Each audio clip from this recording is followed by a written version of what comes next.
সাকিব আল হাসানের কি ব্যবহার কিন্তু ভালো না। আপনার বাচ্চাদেরকে অবশ্যই খেলাধুলার মধ্যে দিয়ে দেন। বাংলাদেশে মূলত আপনার ফিটনেস, ট্যাকটিক্স, স্কিল এগুলো কম থাকার কারণে বাংলাদেশ অনেক পিছিয়ে আছে।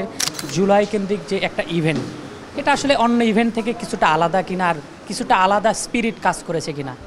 হ্যাঁ, অবশ্যই, কারণ জুলাই হচ্ছে এমন একটা মাস, সেই সময়টা আমাদের মনে একটা উৎফুল্ল কাজ হয়। এই কারণে আমাদের রক্তের মধ্যেও একটা কিছু মনে হয়। এই কারণে বাংলাদেশ ফেডারেশন থেকে যে টুর্নামেন্ট আয়োজন করা হয়েছে, এই টুর্নামেন্টটা আমাদের অনেক উপকার আসবে। পরে ভবিষ্যতে আমাদের নতুন ডেভিস কাপ, তারপর গ্র্যান্ড স্ল্যাম খেলতেও অনেক সুবিধা হবে। নেক্সট টাইম দেখি আমরা আরও নতুন পর্যায়ে যেতে পারিনি। এমন একটা ইভেন্টে মাঠে খেলেছেন, কিছুটা মাঠে স্পিরিট একটু বেশি কাজ করেছে কিনা? হ্যাঁ, এটা তো প্রত্যেক টুর্নামেন্টেই হয়ে থাকে, বাট এবার একটু বেশি হয়েছে কারণ অন্য সব জেলা থেকে এসেছে, বাইরের দেশ থেকেও অনেকে কেউ এসেছে টুর্নামেন্ট খেলতে। হ্যাঁ, খেলায় হার জিত থাকে, হয়তো চ্যাম্পিয়নটা হওয়া পসিবল হয়নি, যে বিভিন্ন কারণ থাকতে পারে, তবে রানার্স আপ হয়েছেন। সেটি আসলে সেই সব জুলাই শহীদদের প্রতি আসলে উৎসর্গ করবেন কি? হ্যাঁ, খেলায় হার জিত আছে, এটা তো সত্য কথা, কিন্তু যার ত্রুটি থাকে তো ত্রুটি সমাধান করাও তো আমাদের কাজ। ভবিষ্যতে এই আরও ভালো করার চেষ্টা করব।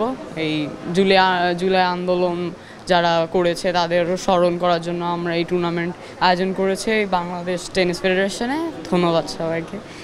বাংলাদেশে মূলত আপনার ফিটনেস, তারপর হচ্ছে ট্যাকটিক্স, স্কিল এগুলো কম থাকার কারণে বাংলাদেশ অনেক পিছিয়ে আছে।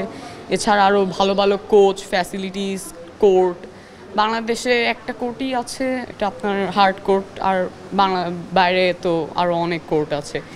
এরকম কোচ থাকে বাইরে, তো রাফায়েল নাদাল, ফেদারার, তারপর সিনার অনেক প্লেয়ার আছে, তারা তো অনেক ভালো কোচ, তারপরে ফ্যাসিলিটিস পায়, কারণে ওরা বাংলাদেশে বিশ্বের নাম্বার 1। বাংলাদেশে আসলে এই ফেডারেশন আসলে কতটা আসলে সেই ক্ষেত্রে আপনাদেরকে সাপোর্ট দিচ্ছে, কারণ একটা ভালো সাপোর্ট দিচ্ছে যেন আমরা ভালো আরও টেনিস প্লেয়ার হতে পারি, যেন ভবিষ্যতে আরও দিচ্ছে। আমাদের বাংলাদেশ টেনিস ফেডারেশন অনেক সাপোর্টই দিচ্ছে, নতুন নতুন কোচ আসতেছে, তাদের সহযোগিতায় আমরা আরও ভবিষ্যতে আরও ভালো কিছু করার চেষ্টা করি। টেনিসে আসলে প্রয়োজন বেশি বেশি আসলে ইভেন্ট, সেক্ষেত্রে ইভেন্টগুলো কি আসলে সেইভাবে পাচ্ছেন কিনা বেশি বেশি ইভেন্ট? হ্যাঁ, আগে খুবই কম ছিল, বছরে 2-3টা ইভেন্ট হইতো, এখন রেগুলারলি শুরু হয়েছে এই গত 2 মাস আগে থেকে। ইনশাল্লাহ দেখি আরও সামনে টুর্নামেন্ট পাবো। টেনিসে কাকে ফলো করা হচ্ছে বা কাকে আইডল মানছেন? আমি টেনিসে রাফায়েল নাদাল, তার আইডল তাকে করি। আর বাবা তো আছে, বাবাই শিখায়, সব কোচ আছে। আপনার বাবা কি আসলে প্রফেশনাল লেভেলে খেলেছে কিনা? না, বাবা প্রফেশনাল টেনিস প্লেয়ার না, বাট আমাকে বিগিনার হিসেবে আমাকে যতটুকু দেওয়া সম্ভব বাবা আমাকে দিয়েছে, কোচ দিয়েছে, আর অনেকে। সব কিছু মিলে পরিবার থেকে সাপোর্ট কেমন পাচ্ছেন? হ্যাঁ, সাপোর্ট অনেকই পাচ্ছি। ইনশাল্লাহ আরও সামনে বাবা মা আরও সাহায্য করবে বাইরে কোথাও যাওয়ার জন্য, ভালো কিছু করার জন্য ইনশাল্লাহ। এই যে দেখছি আপনার মা আপনার সাথে এসেছে, এই যে সাপোর্ট, সব কিছু মিলে আজকের দিনটা কেমন কাটলো? হ্যাঁ, আম্মু আছে, বাবাও আছে, ভাইয়া আছে, সবাই আছে, তাদের সাপোর্টের কারণেই তো এখন এই পর্যায়ে আসছি। তারা আমার পাশে ছিল বলে আমি এ পর্যায়ে আসছি, তাদের জন্যই তো। আমার ছেলের বয়স যখন 8 বছর 9 বছর, তখন থেকেই ওর বাবা ওকে মাঠে নিয়ে যেত, নিয়ে যেয়ে খেলতো। ওর বাবা মাগুরাতে, আমরা মফস্বলে থাকি, ওখানে ইনডোর স্টেডিয়াম আছে, ওখানে এসে খেলতে খেলতে দেখলাম কি যে ওর ভেতরে এই টেনিসের প্রতি একটা খুব মায়া জন্মায় গেছিল। তো আমি ভাবতাম যে ও একটু খেললে হয়তো ওর জন্য ভালো হবে, কারণ এখন জেনারেশনটা এমন হয়েছে যে সারাক্ষণ মোবাইল নিয়ে থাকে, তাই না? আর আমাদের সেই মাঠ নাই যে ওরা যে মাঠে খেলাধুলা করবে। তো যখন দেখলাম সে টেনিস খেলতেছে এবং এটার প্রতি তার ন্যাক তৈরি হয়েছে, তখন আমরা চেষ্টা করলাম তাকে সব ধরনের সাপোর্ট দেওয়া। কিন্তু বাংলাদেশে তো ওই রকম নাই যে বিদেশে যে সাপোর্টগুলো থাকে। তো যতটুকু আমরা পারি তাকে দেই পড়াশোনার পাশাপাশি সে একটু খেলাধুলা করুক, যাতে তার মেন্টালিটি ভালো থাকে, সব কিছু ভালো থাকে। এবং সে এর আগেও একবার চ্যাম্পিয়ন হয়েছিল প্রায় 12টা জেলার মধ্যে। তো তখন দেখলাম যে না, সে কিছু একটা হয়তো বা করতে পারবে। তো এবার দেখলাম সে সেকেন্ড হয়েছে, তো আরও ভালো। এবার যার সাথে খেলছে সে অনেক বড়, ওর থেকে এসএসসি দিবে তাকে, এবং সে বাইরের অনেকগুলো দেশে খেলে আসছে, প্রায় 27টা দেশে খেলছে। ও তো বাংলাদেশের বাইরে এখনও যায় নাই। তো তাকে সে যে একে দিছে, মানে একটা গেম দিছে, এটাই আমার কাছে অনেক। নেক্সট টাইম সে আমাকে বলছে যে আম্মু আমি নেক্সট টাইম তাকে হারাবো। এই যে তার কাছ থেকে যে উৎসাহটা পাইছি আমি, তো দেখলাম যে ঠিক আছে সে খেলুক, অন্তত ভালো কিছু করছে। তো সত্যি খুব ধন্যবাদ তাকে যে সে আমাকে এত বড় একটা অ্যাচিভ এনে দিল, ধন্যবাদ তাকে। আসলে প্রতিটা মাই চায় যে তার সন্তান সাকিব আল হাসানের জায়গা যাক বা বড় একটা কিছু হোক, সেটা প্রতিটা মাই চায়, কিন্তু হয়তো বা অনেকে পারে না।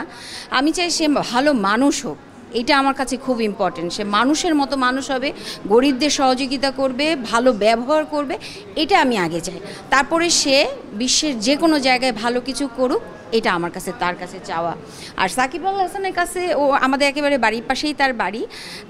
সে কেমন আমরা সবাই জানি, আমি মাগুরার মেয়ে না, আমি খুলনার মেয়ে, কিন্তু সাকিব আল হাসানের কি ব্যবহার কিন্তু ভালো না, আমরা কিন্তু সবাই জানি।